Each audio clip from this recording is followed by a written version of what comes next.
여러분 안녕하세요. 김포에 살고 있는 30대 유부녀입니다. 시어머님이란 존재가 이렇게 어마무시한 존재인지 제대로 경험하게 됐었는데요. 저처럼 고부 갈등 심한 분들 계실까 싶어서 궁금한 마음에 사연을 보내기로 했어요. 저처럼 고부 갈등으로 고생한 분들에 대한 이야기가 궁금한 마음도 있지만 제 고민거리를 덜어내고 싶은 마음에 사연을 보내게 된 것도 있는데요. 제 이야기를 듣고 조언 한마디씩 남겨주시면 정말 감사하겠습니다. 결혼한 여자라면 고부 갈등을 피해갈 수 없는 거잖아요. 아무리 성격 좋은 시어머니와 며느리라고 해도 한 번쯤 고부 갈등을 겪는다고 하던데 전 몇 년 동안 제대로 경험하게 됐네요. 이게 말로만 듣던 시월드인가 싶기도 했고요. 남편은 외동아들로 형제가 한 명도 없는데요. 게다가 아버지 없이 살았다고 합니다. 어머님께서 18살 때 제 남편을 낳았다고 해요. 남편한테 직접 들은 얘기인데 어머님께서 어릴 때 같은 학교 남학생과 실수로 잠자리를 가졌고 그 후 오로지 어머님께서 남편을 책임졌다고 해요. 남자 쪽에서 당장 애 지우라고 요구했음에도 낙태 비용만 받고 결국 애를 지우지 않았다네요. 어머님은 그런 남자와 평생 살 바에 그냥 본인 혼자 책임지는 게 좋겠다 생각했다고 해요. 남편은 살면서 아버님을 뵌 적이 없어요. 아버님 쪽에서 남편이 살아있다는 소식을 듣고 한번 만나봤으면 한다고 말했음에도 오히려 남편이 만나고 싶지 않다고 거절한 상태였어요. 남편이 외동아들이라고 해서 엄청 곱게 자랐을 거라 생각했었는데 꼭 그렇지만은 않았어요. 오히려 남편은 의젓하고 참 착한 사람이더라고요. 남편을 보면 어머님도 참 선하고 좋은 분이겠다 싶었거든요. 전 제 시어머님 될 사람을 보고 경악을 금치 못했습니다. 혼자 아들을 키웠다고 볼 수 없을 정도로 굉장히 미인이셨고 남편 누나라고 해도 믿을 정도였어요. 아무리 남편과 18살 차이밖에 나지 않는다고 해도 이렇게 동안일 수 있는 걸까 싶더라고요. 그리고 나이도 다른 어머님들에 비해 많은 편이 아니라서 마인드 자체도 엄청 젊으셨고요. 근데 그런 어머님께서는 정말 남편에 대한 애정이 깊으세요. 아무래도 남편을 혼자 키웠기 때문에 그만큼 남편에 대한 사랑이 더 깊을 수밖에 없죠. 그리고 어머님은 남편 없이 혼자 생활한 분이라 아들한테 의지를 많이 하셨고요. 결혼 허락을 받기 위해 어머님을 찾아뵌 날 아주 난리가 아니었어요. 어머님이 결혼 반대를 심하게 하셨거든요. 절 거의 사람 취급을 하지 않을 정도였는데요. 제가 짐승이라도 된 것처럼 말이에요. 나 이 결혼 반대야. 뭐하러 그 힘든 결혼을 하겠다고 그래? 그냥 연애만 해, 연애만. 엄마, 도대체 왜 이 사람이랑 결혼 못하게 반대하는 건데 이유나 들어보자. 그냥 싫어. 너가 결혼하는 거 자체가 싫어. 엄마랑 이렇게 단둘이 살면 될 것을 왜 굳이 결혼하겠다고 그러는데? 결혼 안 하면 죽는 병이라도 있니? 엄마는 이제껏 혼자서 너 키웠는데도 아무런 문제 없었어. 그냥 둘이 연애만 해. 엄마, 이제 나 30도 훌쩍 넘었는데 결혼 안 할 수 없어. 평생 노총각으로 늙어 죽으라고? 나 평생 혼자 살기 싫어. 엄마도 이제 나 다 키웠으니까 다른 남자 만나서 결혼도 좀 하고 그래. 나 평생 엄마 부양할 자신도 없어. 너 이제까지 키워준 엄마한테 할 소리야? 여자 하나 때문에 엄마 버리겠다는 말이잖아.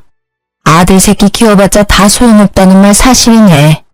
너가 얼마나 여우 같으면 내 착한 아들이 나 버리겠다는 말까지 하니? 엄마, 말 가려서 하세요. 제가 이 사람 좋아서 내가 먼저 결혼하자고 했어. 엄마 자꾸 이런 식으로 막말하고 무작정 결혼 반대하면 나 엄마 안 보고 살 거야. 엄마 허락 안 받고 결혼하겠다고. 어머님은 자기 아들 뺏기는 기분이 든다면서 제가 어떤 사람이든 절대 허락을 해주지 않겠다고 하셨어요. 남편은 무조건 결혼 반대라는 어머님 때문에 화가 나는지 한동안 어머님을 찾아뵙지 않았어요. 어머님은 그동안 남편한테 수백 통 전화를 했는데도 남편은 끝까지 어머님 전화를 받지 않았고요. 남편한테 이모가 5명이나 있는데요. 어머님이 막내라고 합니다. 남편이 자기 자식처럼 많이 보살펴주신 이모님들께서 어머님이 저희 결혼을 무작정 반대하고 있다는 사실을 알게 되셨는데요.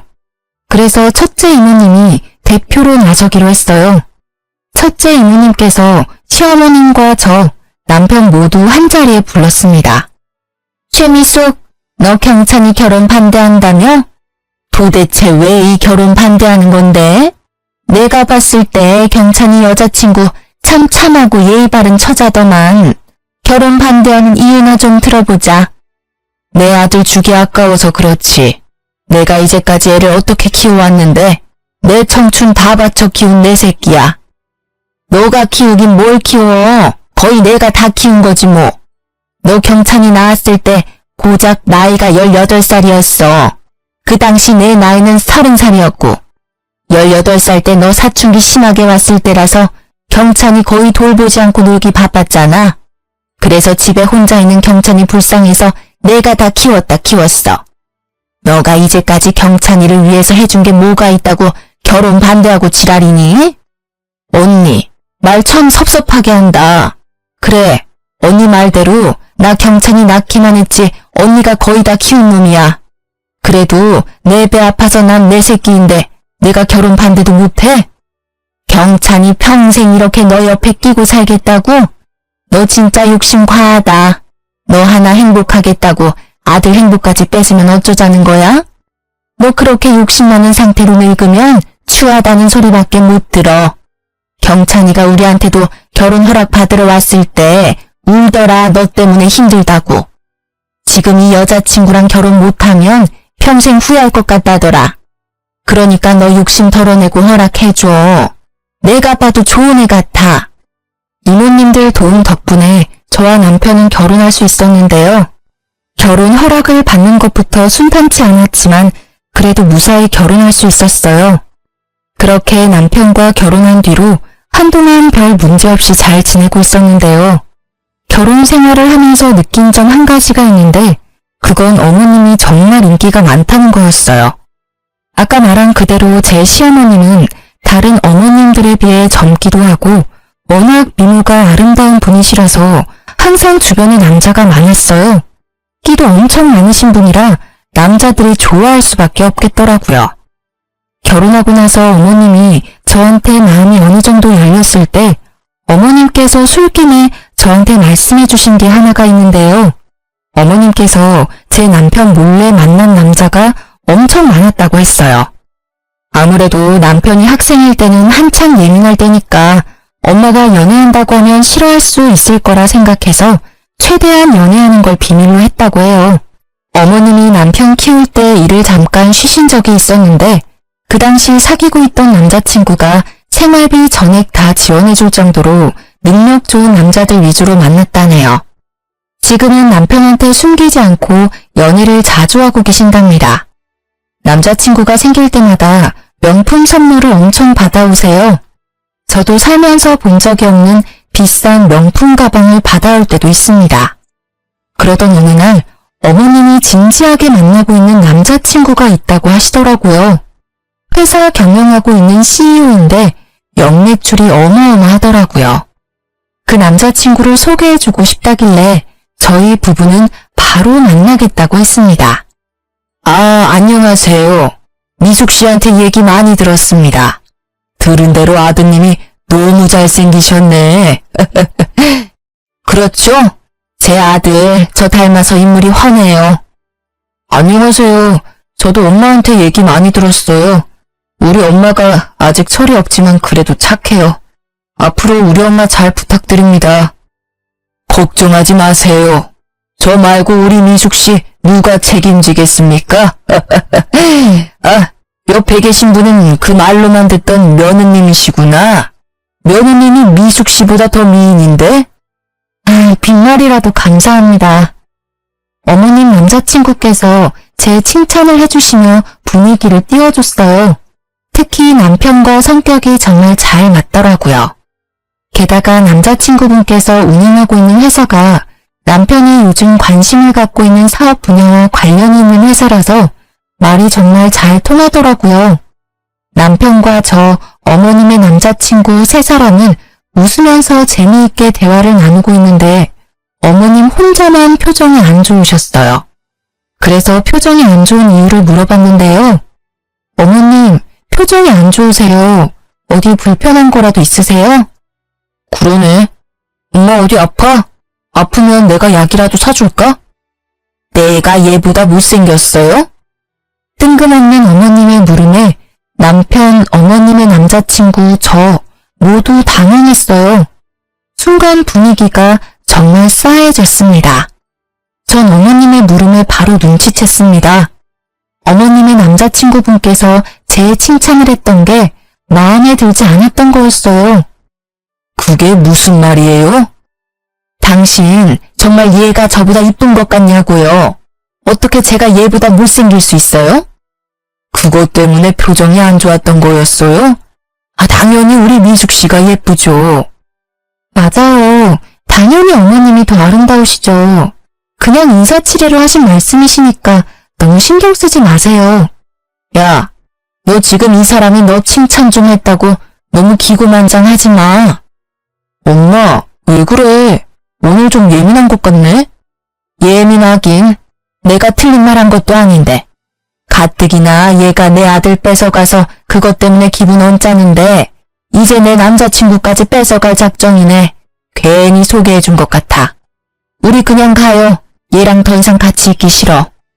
어머님 질투가 또 도졌어요.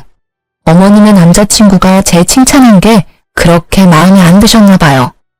결국 어머님은 저희 부부를 두고 남자친구만 데리고 나가셨습니다. 너무 황당한 이유로 저한테 무작정 화를 내신 어머님 때문에 어이가 없던 저와 남편은 한참을 멍하니 가만히 앉아만 있었을 정도로 기가 막히더라고요. 그 뒤로 제가 몇 번 전화를 했었는데 어머님이 제 전화를 끝까지 안 받더라고요. 그래서 남편이 어머님 남자친구한테 전화해서 그날 이후 어떻게 됐는지 물어보게 됐는데요. 남자친구분께서 어머님 성격 하나 받아주기 너무 힘들다고 하셨어요. 며느리한테까지 심하게 질투하는 여자 이제까지 살면서 처음 봤다고 해요. 그날 어머님께서 남자친구 되시는 분을 엄청 쥐잡듯이 잡았다고 합니다. 이 나이에 무슨 부귀영화를 누리겠다고 얼굴만 이쁘지 질투 많고 아무것도 없는 여자를 왜 만나고 있었을까 현타가 심하게 와서 남자 쪽에서 헤어지자고 했다네요. 어머님께선 며칠 동안 남자친구를 붙잡기 위해 엄청 애를 썼지만 남자친구는 마음을 돌리지 않았다네요. 그 당시 어머님 남자친구였던 분께서 저희를 만난 날 하나로 헤어지기로 마음먹은 건 아니었다고 해요. 회사 여자 직원과도 연락을 못하게 막았을 정도였다고 합니다. 그래서 그게 쌓이고 쌓이다가 며느리한테까지 질투하는 걸 보고 있는 정 없는 정 모두 떨어져서 헤어지자고 말한 거였다네요. 근데 어머님은 그 이유도 모르고 끝까지 저 때문에 헤어진 줄로만 알고 계십니다. 이때 만나던 남자친구와 헤어지고 난 뒤 언제 그랬냐는 것처럼 다른 남자친구 만나서 연애하셨어요. 저한테 삐져있던 마음도 자연스럽게 풀렸는지 이젠 제 전화도 잘 받으시고 웃음이 많아지셨어요. 어머님이 남자친구 바뀔 때마다 저희한테 소개하고 싶다고 말씀하셨는데 오히려 저희가 거절했어요. 또다시 어머님 질투를 느끼고 싶지 않았거든요. 근데 이보다 더 큰 일이 있을까 싶었는데 더한 일이 저희 부부한테 찾아오게 됐어요. 저희 부부는 맞벌이로 생활하고 있어요. 남편은 작은 중소기업에서 일반 사원으로 일하고 있는데 전 나름 유명한 회사에서 차장으로 일하고 있는데요. 그래서 남편과 제 월급이 두세 배는 차이가 나는 편이에요. 그렇다고 남편이 돈을 못 벌진 않아요. 남들보다 연봉이 적은 편이 아닌데요. 근데 어머님은 그게 마음에 들지 않았나 봐요. 아무래도 자기 아들보다 며느리가 사회에서 더 잘 나가는 것처럼 보이니까 자기 아들이 기죽으면 어쩌나 걱정하시는 게 눈에 보였어요. 그리고 같은 여자로서 현재 본인은 집에서 놀기만 하고 모아둔 돈도 많지 않은 반면 며느리는 직장에서 어느 정도 위치가 있고 돈도 잘 버니까 자격지심이 있으셨나 봐요. 처음엔 어머님이 그런 마음을 가지고 있다는 걸 전혀 티내지 않았어요. 근데 제가 연봉이 자꾸 오르고 잘 나가는 것 같으니까 그게 약이 오르셨나 봐요. 근데 정작 남편은 그런 거에 있어서 자격지심 전혀 없고 오히려 절 응원해주고 지지해줍니다. 어머니는 어느 순간부터 저한테 요구하는 게 점점 늘어났어요. 용돈을 달라는 횟수가 늘고 게다가 엄청 큰 액수를 가진 선물도 서슴없이 사달라고 했어요. 이진아, 나 다음 달에 친구들이랑 필리핀에 놀러 가기로 했는데 내가 돈이 부족해서 말이야. 나 100만 원만 줄 수 있니? 네? 100만 원이요? 어머님, 저 지금 그렇게 큰 돈 없어요. 그리고 제가 지난달에 어머님께 50만 원 용돈 드렸잖아요. 야, 그 돈이 아직도 살아있겠니? 내가 일도 하는 사람도 아닌데 고작 50만 원 받았다고 그걸 그대로 모아놨겠냐고. 시엄마한테 100만 원도 주기 아까운 거야? 아까운 게 아니라 지금 어머님께 당장 드릴 100만 원이 없어요. 갑자기 100만 원 달라고 그러시면 어떡해요. 너 돈도 그렇게 잘 버는 애가 고작 100만 원이 없다고 하면 어떡해? 너 그 많은 월급 도대체 어디에 쓰는 거니? 아니면 있으면서 없는 척이라도 하는 거야? 돈 있으면 있는 대로 저축해요. 월급도 받으면 절반 이상 무조건 저축하고요. 한 달에 쓸 생활비만 딱 빼놓고 무조건 저축하는 습관이 있거든요. 그래서 여윳돈이 없어요. 정말이야? 너 지난번에 친정집에 이것저것 사다 주는 것 같던데? 그럼 그건 뭔데? 친정엄마가 최근에 몸이 너무 안 좋아지셨거든요. 그래서 홍삼 한약 맞춰준 게 전부예요. 저 우리 친정집에만 이것저것 해주지 않아요. 오히려 해줬으면 어머님께 더 해드렸어요. 지난번에 50만 원 드린 거 말고도 자주 용돈 드리잖아요. 작년 이모님들이랑 여행 가신다길래 500만 원 용돈까지 드렸잖아요. 근데 제가 이제껏 어머님께 해드린 게 없고 친정 부모님한테 해드렸다고만 말씀하시면 섭섭해요 정말. 그러지 말고 100만 원만 좀 줘봐. 나 이미 애들이랑 필리핀 놀러 가기로 약속했단 말이야. 아 제발. 어머님 명품백 하나 팔아서 다녀오시면 되겠네요. 그리고 지난번에 첫째 이모님께서 어머님께 용돈 주셨다면서요. 야, 주기 싫으면 주기 싫다고 말을 해. 더럽고 치사해서 너한테 100만 원 안 받고 만다. 회사에서 차장으로 일하고 있다는 애가 왜 이렇게 치사하게 누냐? 돈 많이 번다는 거 순 다 뻥이네 뻥이야. 너 어디 가서 돈 많이 번다는 말 하고 다니지 마라. 어머님은 절 졸지에 쫌생이로 만들었습니다. 아무리 돈을 많이 버는 사람이라도 항상 시중에 몇백만 원씩 가지고 있는 게 아니잖아요. 저도 돈이 있었다면 바로 드렸겠죠. 전 항상 저축을 하기 때문에 시중에 돈이 항상 많지가 않거든요. 당장 적금 깨서 어머님 여행을 보내드릴 수 없는 거잖아요. 이 사실을 저한테 듣게 된 남편은 화가 머리 끝까지 났습니다. 우리가 은행인 줄 아는 모양이라며 그날 바로 어머님께 따지더라고요. 엄마, 희진이한테 100만 원 달라고 했다며?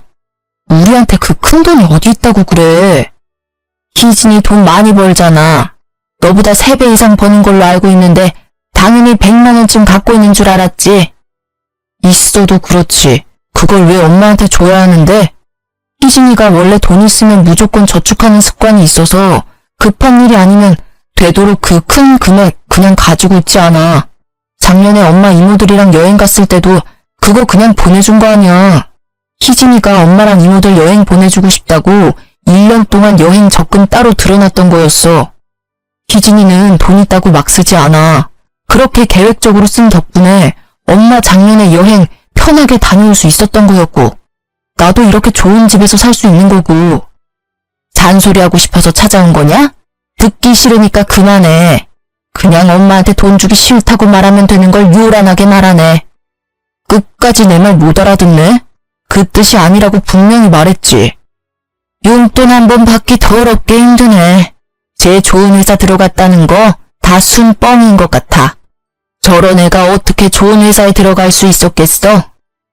혹시 몸 팔아서 그 회사에 입사한 거 아니야? 내가 봤을 때 분명 그랬을 것 같아. 그렇지 않고서야 저런 애를 뭐하러 뽑았겠어? 어머님, 그게 무슨 말씀이세요? 제가 몸 팔아서 회사 입사했다니요. 말씀이 너무 지나치세요. 엄마, 말 가려서 못해? 못 배운 사람처럼 그게 무슨 말이야. 당장 이 사람한테 사과해. 어떻게 그런 말을 아무렇지 않게 할 수가 있어? 엄마가 그런 소리 들으면 어떨 것 같은데. 당장 사과해. 내가 뭘 그렇게 잘못했니? 그 정도로 얘가 너무 쪼잔하니까 한 말이지. 그렇게까지 화낼 필요는 없잖아. 엄마, 아무리 그래도 그렇지 며느리한테 그런 말을 하는 사람이 어딨어? 입장을 바꿔서 생각을 해보라고. 만약 이모들이 엄마한테 그런 말 했으면 엄마도 엄청 난리쳤을 게 분명하잖아. 난생 처음으로 전 어머님께 큰 소리를 내고 말았습니다. 남편도 정말 무섭게 화를 냈었고요. 두 사람이 이렇게 화를 내면서 달려드니까 어머님은 처음으로 당황한 모습을 보이셨어요. 본인이 한 말이지만 본인도 선을 넘었다는 것을 인지했는지 결국 마지못해 사과하시더라고요. 이날 사건 이후로 한동안 어머님과 대면대면하며 지냈어요. 사실 제가 크게 상처를 받았었거든요. 어머님도 본인이 잘못한 걸 알고 있지만 자존심이 있어서 제가 먼저 연락하지 않으면 먼저 연락하거나 그러진 않으시더라고요. 한참 지난 후에 어머님이 이모님들과 단체로 건강검진을 받은 적이 있었는데요. 그 뒤로 검진 결과가 나올 때가 됐을 무렵에 어머님께서 근심 걱정 가득한 표정으로 저와 제 남편을 찾아온 적이 있어요. 살면서 어머님의 그런 표정을 본 적이 없기 때문에 저희는 당연히 걱정됐죠. 어머님, 무슨 일 있으세요? 얘들아, 나 유방암이란다. 지난번에 너희 이모들이랑 같이 건강검진 받은 거 알고 있지? 나만 유방암이래. 어쩌면 좋니? 네? 유방암이라고요? 그럼 당장 치료 받으셔야죠. 왜 그걸 지금 말씀하세요? 돈이 있어야 수술을 하지. 희진아, 혹시 돈 있으면 내 수술비 빌려줄 수 있니? 내가 수술 받을 돈이 없어서. 당연히 드려야죠. 자기야, 지금 당장 어머님 모시고 병원에 가. 주말도 입원 가능하겠지? 아니야, 이모가 같이 가준다고 했어. 내 통장으로 입금만 미리 해주면 우리가 알아서 할게. 너무 걱정 마. 그래도 우리가 같이 가는 게 마음 편한데. 아니야, 너희들이 있으면 내가 마음이 안 편해서 그래. 내가 수술 받고 난 뒤에 좀 괜찮아지면 그때 병원으로 부르든지 할게. 알았지? 어머님은 우리가 병원에 같이 있으면 오히려 불편하다고 끝까지 다음에 오라고 하셨습니다. 이모님이 같이 가신다는 말에 그 말만 믿고 저희는 기다리고 있었는데요. 그런데 분명 수술받은 날짜가 한참 지났음에도 어머님이나 이모님들께서 전화가 없으시길래 잘못된 일이라도 있는 걸까 걱정되는 마음에 그대로 어머님께 바로 전화했습니다. 근데 어머님이 전화를 받지 않았어요. 그래서 어머님과 같이 병원에 같이 있기로 한 첫째 이모님께 바로 전화했었는데요. 희진이니? 오랜만이네. 안녕하세요, 이모님. 어머님 수술은 잘 받으셨어요? 연락이 없길래 무슨 일 있는 건가 걱정돼서 연락드렸어요. 어? 수술이라니? 너희 시엄마 수술 받은 적 없는데? 수술 받는다고 했어? 지난달에 어머님이랑 이모님들 다 같이 건강검진 받으셨잖아요. 그때 유방암 진단 받으셨다고 당장 수술 받아야 한다면서 저한테 수술비 받으셨거든요. 제가 같이 간다고 하니까 첫째 이모님께서 같이 가주기로 했다고 같이 갈 필요 없다고 하셨는데. 무슨 소리야. 걔 완전 건강하다고 결과 받았었는데. 얘 어제 나랑 통화 한번 했었거든? 어제 술 마시고 노래방까지 갔던데 아주 이 계집애 너한테 수술한다고 뻥치고 그 돈으로 이제까지 실컷 놀았나 보네. 네? 유방암이라고 당장 수술 받아야 한다고 하셨는데. 유방암은 무슨 개뿔. 내가 진짜 답답하다 답답해. 그런 일이 있었으면 나한테 먼저 연락해서 물어보지. 너도 바보같이 그걸 다 믿고 그대로 돈 줬어? 일단 알겠어. 내가 너 시엄마한테 모른 척하고 전화해서 자리 한번 마련해 볼게. 일단 너도 가만히 있어봐. 첫째 이모님은 말씀으로는 저희 어머님은 완전 건강하다고 합니다. 유방암 진단 받은 적도 없었고요. 전 그 말을 듣자마자 천불이 났습니다. 남편도 이 사실을 알고 정말 이 사람이 자기 엄마라는 게 정말 창피하고 죽고 싶다고 했고요. 다행히 첫째 이모님께서 어머님과 만날 수 있도록 자리를 마련해 주셨어요. 첫째 이모님 집으로 갔었는데 그 집에 시어머님이 계셨습니다. 저희를 보자마자 어머님은 굉장히 많이 놀라셨어요. 너희가 어떻게 여기... 엄마, 여기서 뭐하고 있어? 지금 병원에 있어야 할 사람이 왜 여기에 있냐고. 어머님, 당장 이게 어떻게 된 상황인지 설명해 주세요. 언니가 얘들 여기로 불렀어? 야, 너 애들한테 거짓말이나 하고 지금 뭐 하는 짓이야? 뺏을 돈이 없어서 자식들 돈을 빼서? 아이고 더럽다 더러워. 자식들 돈으로 노래방, 술집 이런 곳이나 다니고 참나. 엄마, 당장 설명해. 유방암 걸렸다고 당장 치료받아야 한다며. 근데 왜 여기서 이러고 있냐고. 그래, 나 수술 안 했다. 돈 갖고 싶어서 그랬어. 너희가 하도 용돈 안 주길래 돈 받고 싶어서 거짓말 좀 했어. 그럼 솔직하게 말하지. 엄마가 이번에 수술 받는다고 가져간 돈만 500만 원이야. 그 돈이 큰 돈인 줄은 알고 있어? 돈이 필요하면 솔직하게 말하지. 암에 걸렸다는 핑계로 돈 가져가면 어쩌자는 거야? 난 엄마 정말 암에 걸린 줄 알고 하루하루 얼마나 걱정했는데. 예전에 내가 100만 원 달라고 했을 때 그냥 줬으면 됐잖아. 그때 돈 달라고 했을 때 곱게 줬으면 내가 이런 거짓말도 안 했지. 넌 왜 항상 날 나쁜 년으로 만드냐? 어이없네. 지금 당장 500만 원 돌려줘요. 없어. 이미 다 썼는데 어떻게 주니? 그 돈 어디에 썼는데? 노는데 다 썼지. 어디에 쓰겠니? 남편이 카드 내역서 등 모두 확인한다며 꼬치꼬치 캐물은 결과 어머님이 돈을 쓴 행방에 대해 알게 됐어요. 어머님은 저한테 받아간 500만 원을 모두 남자한테 올인했다고 하는데요. 어머님께서 친구들과 함께한 노래방에 갔다고 해요. 드라마나 영화에서 쉽게 볼 수 있는 노래방에서 선수 그런 일을 하는 남자를 만났다고 합니다. 그 남자는 고작 25살이라네요. 그런 남자와 놀면서 저에게 돈을 받은 지 일주일 만에 모두 다 썼다고 들었어요. 25살 남자 하나 때문에 그 많은 돈을 다 썼다고? 엄마, 미친 거 아니야?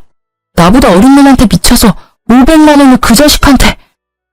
어이없어서 말도 안 나오네. 얘들아, 내가 대신 사과하마. 내 동생이 정말 말도 안 되는 짓을 했네. 너 당장 애들한테 사과 못해? 사과 안 해. 내가 왜 사과해야 하는데? 엄마한테 그 정도는 줄 수 있는 거 아니야? 어머님, 그 돈 제 돈이에요. 어머님한테 당연히 드릴 이유는 없네요. 그 돈 당장 돌려주세요. 수술해서 그 돈 쓴 게 아니라면 당연히 돌려주셔야 할 돈 맞아요. 참나, 그 돈이 뭐라고.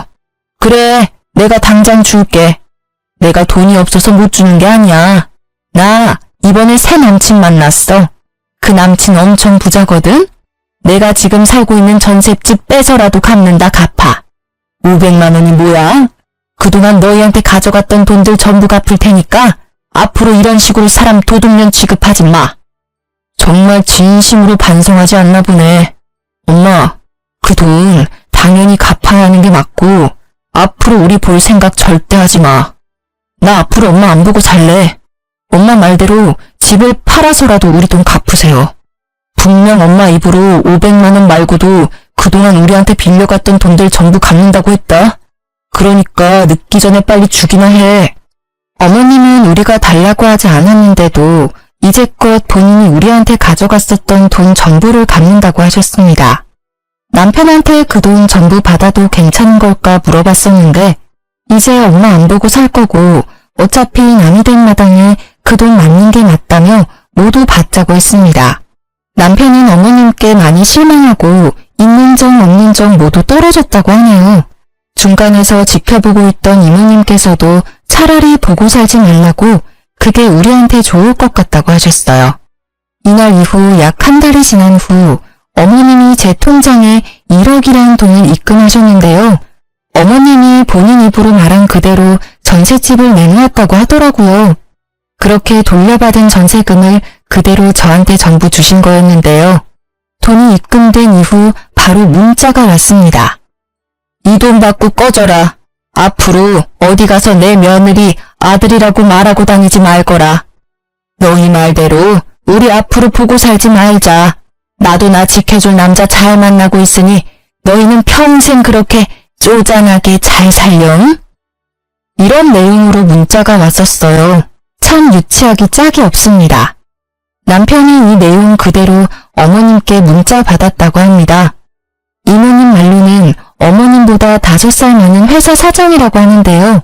어떤 일을 하는지는 잘 모른다고 해요. 근데 이모님들이 보기에 관상이 안 좋다고 하시더라고요. 팔뚝에 문신이 한가득 있고 게다가 건들건들하게 다니는 걸 보니 건강한 일을 하는 사람은 아닌 것 같다고 했어요. 그래도 입고 다니는 옷이나 끌고 다니는 차를 보니까 돈이 많은 사람처럼 보인다고는 했어요. 그래서 시어머님께서 전세금을 우리한테 선뜻 내준 이유가 다 있어 보인다고 해요. 그렇게 어머님과 거의 1년 가까이 양보고 지내고 있었어요. 이모님들과는 꾸준히 연락했었고요. 아무래도 이모님들이 제 남편한테는 친어머님과 같은 분들이기 때문에 저희가 항상 감사한 마음으로 잘하려고 노력하고 있어요. 이모님들도 어머님과는 절연했어도 자기들이랑은 그럴 필요 전혀 없다고 오히려 저희를 더더욱 잘 챙겨주세요. 그런데 어머님께서 울면서 저희한테 찾아온 적이 있었는데요. 거의 1년 만에 어머님을 뵀던 거였어요. 갑자기 찾아온 어머님 때문에 저희는 엄청 당황했었는데요. 얘들아, 오랜만이다. 1년 만에 갑자기 찾아와서 놀랬지? 무슨 일로 여기에 오셨어요? 저 어머님이랑 할 말 전혀 없는데요. 그래, 당연히 너 입장에선 내가 꼴도 보기 싫은 게 당연하다. 그래도 내가 너희한테 사과하고 싶어서 얼굴에 철판 깔고 찾아왔다. 늦었지만 내 사과 받아줄 수 있겠니? 왜 이제 와서 사과하세요? 부자 남자친구 만났다고 더 이상 우리 필요 없다고 말씀하신 분이 어머님이셨어요. 사실 나 갈 곳이 없어. 한동안 모텔에서 지내긴 했었는데 여자 혼자서 모텔에서 지내려고 하니까 좀 무섭기도 하고 돈도 돈대로 나가서 결국 너희한테 염치 없이 이렇게 찾아왔네. 어머님, 저희 어머님 사과 받아줄 생각 죽어도 없고 앞으로 이렇게 찾아오는 일 절대 없었으면 해요. 당신 생각은 어때? 나도 그렇게 생각해. 엄마, 아니, 아주머니, 당장 나가주세요. 남자한테 눈 멀어서 우리 필요 없다고 말한 사람이 아줌마였어요. 돈 많은 남자친구는 어디에 두고 왜 저희한테 찾아오신 거예요? 본인 집까지 팔아서 그 돈 저희한테 전부 줄 때는 언제고. 나 사기당했다. 지금 그 새끼 때문에 내가 이렇게 됐다고. 난 너무 힘들어. 이럴 때 생각나는 사람이 너희들 뿐이라서 용기 내고 찾아왔어. 아줌마가 사기를 당했든 뭘 했든 그 사연 들어주고 싶지 않아요. 당장 이 집에서 나가주세요. 돈이랑 남자한테 눈 멀어서 간 아줌마랑 더 이상 엮이고 싶지 않다고요. 혹시 얼굴도 모르는 제 아버지랑도 이런 식으로 만나서 저 나은 거예요? 딱 봐도 그림이 나오네. 내가 그런 인간들 사이에서 나왔다니. 지금 당장 이 집에서 나가지 않으면 저 경찰에 신고합니다.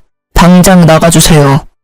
어머님은 끝까지 나가지 않고 오열을 하시길래 참다 못해 남편은 결국 그런 어머님을 끌고 나갔습니다. 그리고 그날 저녁 첫째 이모님과 전화를 하게 됐었는데요. 이모님들은 어머님과 자주 만나지는 못했었지만 연락은 꾸준히 했다고 해요. 이모님께 듣게 된 어머님의 근황은 생각보다 충격적이었는데요. 전셋집을 팔고 1억이란 큰 돈을 저희한테 주고 난 뒤 몇 달 동안은 큰 문제가 없었다고 해요. 어머님과 남자친구는 서울에 있는 비싼 아파트에서 같이 동거까지 했었을 정도로 사이가 좋았다네요.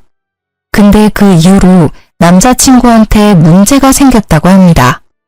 알고 보니 어머님의 남자친구가 주가 조작을 하면서 회사 경영을 하고 있던 인물이었더라고요. 결국 이 문제로 경찰서에 자주 드나드는 것 같더니만 결국 감옥에 갔다고 하는데요. 어머님과 같이 살고 있는 집은 물론이고 남자친구의 차, 건물, 땅 등등 한순간에 사라졌다네요. 그동안 어머님이 남자친구한테 받았던 명품들을 모두 팔아서 입에 풀칠하며 살았다고 해요. 그 돈이 모두 떨어져 결국 저희한테 찾아왔다고 합니다. 명품들 모두 판 돈까지 전부 다 썼으니 땡전 한 푼 없는 거지가 된 꼴이죠. 저희가 받아주지 않은 뒤 어머님은 이모님들 집에서 돌아가며 지내고 있다고 해요. 처음에는 첫째 이모님 집에서 6개월 정도 살았는데 그동안 생활비 한 푼 내지 않고 집에서 빈둥거리니까 첫째 이모님이 그 꼴이 보기 싫어서 내보냈다고 들었어요. 그 뒤로 어머님은 둘째, 셋째 이모님 등등 모든 이모님들 집에 돌아가며 지내다가 이모님들 전부 어머님 꼴도 보기 싫다고 앞으로 이렇게 멋대로 살 거면 자매고 뭐고 그딴 거 다 무시하고 모르는 사이로 지내자고 하셨다네요. 결국 언니들까지 잃게 된 어머님은 갈 곳이 없고 돈도 없어서 식당에서 일하게 됐다고 합니다. 식당에서 숙식 제공 모두 해준다고 해서 거기에서 일을 하게 된 거라고 하더라고요. 한 번도 일을 제대로 해본 적이 없어서 맨날 혼나가면서 일한다고 했어요. 언제 한번 우연히 첫째 이모님이 동네 식당에 가서 어머님이 일하고 있는 걸 발견했다고 했어요. 그래서 어머님이 식당에 일하고 있다는 사실을 알게 된 거였고요. 하필 어머님이 일하고 있는 식당이 아저씨들이 많이 다니는 식당인데요. 가끔 밥이랑 술을 같이 드신 아저씨들께서 어머님께 많이 치근덕거리는 모양이에요. 아무래도 어머님이 연세에 비해 동안이고 이쁜 편이니까 아저씨들이 많이 그러시는 것 같아요. 그걸 또 참고 일하고 있다네요. 그 뒤로 어머님께선 절 따로 만나고 싶다고 연락하셨어요. 남편은 어머님한테 연락 오면 절대 받지 말고 만나지도 말라고 경고했었지만 그래도 마지막으로 딱 한 번 만나보기로 했어요. 그렇게 어머님과 카페에서 만났었는데요. 오랜만에 어머님을 뵀던 거였는데 살이 엄청 빠지셨고 어디 아픈 사람처럼 보였어요. 오랜만이다. 안 나올 줄 알았는데 이렇게 나와줘서 정말 고마워. 마지막이라 생각하고 나왔어요. 무슨 일로 만나자고 하신 거예요?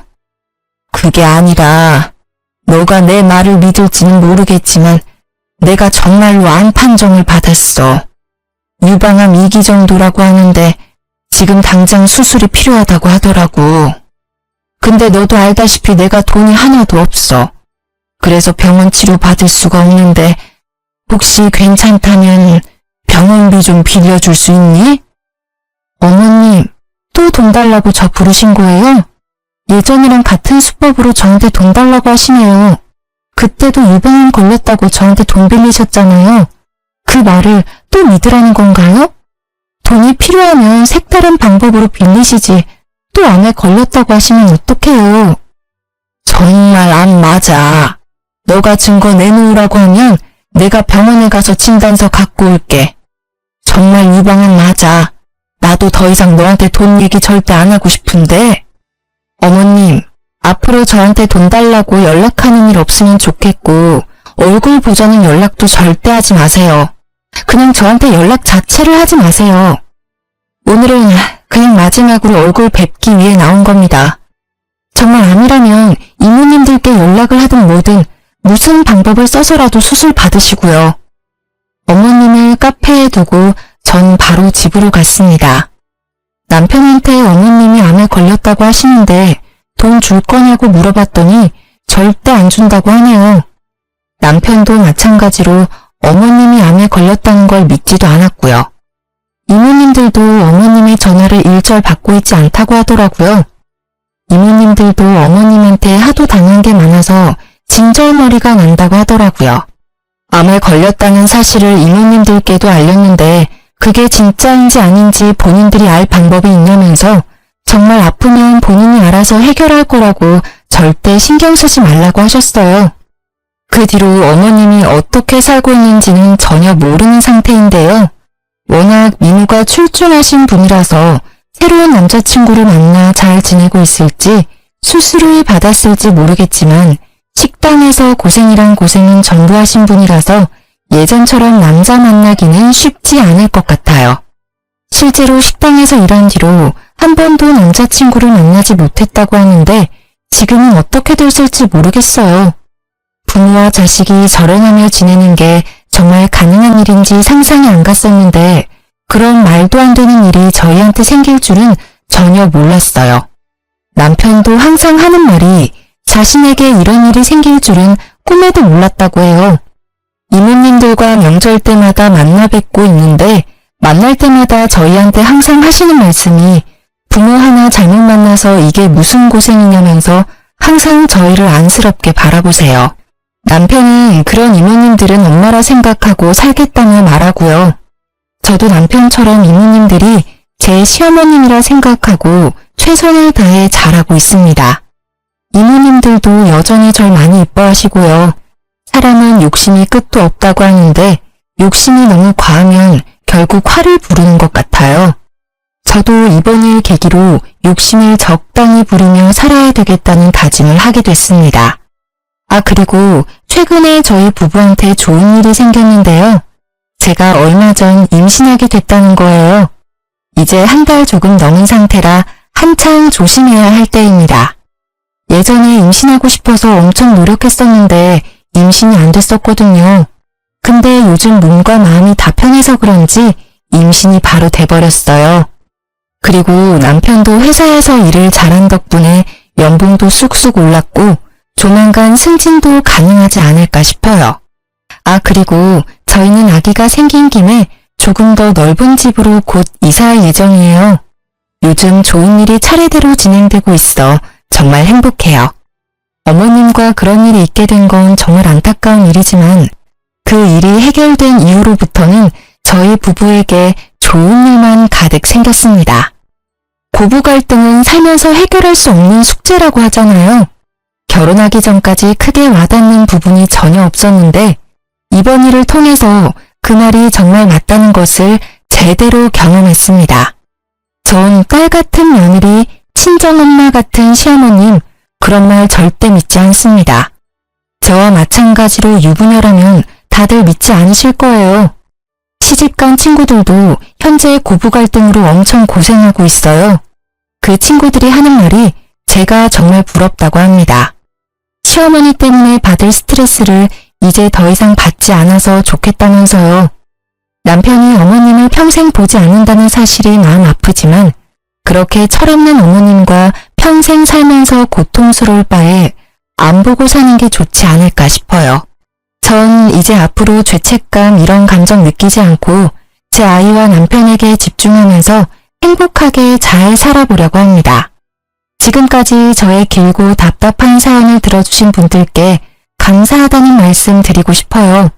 저처럼 고부 갈등을 제대로 겪고 있는 분들께 힘내라는 말씀 전하고 싶어요.